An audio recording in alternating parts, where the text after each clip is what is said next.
মাদারীপুরের রাজৈরে চলছে উপমহাদেশের অন্যতম কুম্ভ মেলা গণেশ পাগলের আসর।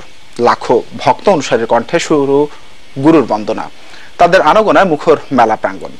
সপ্তাহব্যাপী এই উৎসবে হাজারো বাউল শিল্পী অংশ নিয়েছেন। প্রদ্যুৎ কুমার সরকারের পাঠানো প্রতিবেদন। দিনরাত বাদ্যের তালে মুখর কদমবাড়ি সেবাশ্রম প্রাঙ্গণ। দেশ তো বটেই, ভারত নেপাল সহ ভিনদেশি পুণ্যার্থীদেরও সমাগম ঘটেছে গণেশ পাগলের কুম্ভ মেলায়। মেলা ঘিরে রাজৈরে বসেছে আধ্যাত্মিক গানের আসর। 13 জন সাধু, 13 কেজি চাল আর 13 টাকা নিয়ে 134 বছর আগে যাত্রা শুরু স্থানীয় সিদ্ধিদাতা গণেশ পাগলের এই মেলা, যেখানে বছরে একবার মিলিত হন সাধু সন্ন্যাসীরা।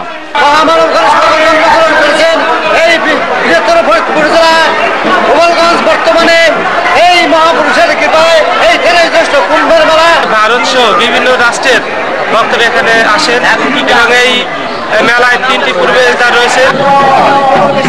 তাদের দাবি, প্রতিবেশী দেশের কুম্ভ অনুসরণে 13 সাধুর সঙ্গস্থলের নামে এই মেলা। গণেশ পাগলের কুম্ভ মেলা 13ই জ্যৈষ্ঠে প্রতি বছর হয়ে থাকে।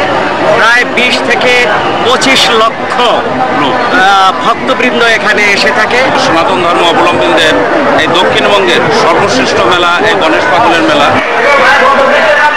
সুসজ্জিত প্যান্ডেলগুলোয় দিনরাত চলে গণেশ পাগলের দর্শন চর্চা।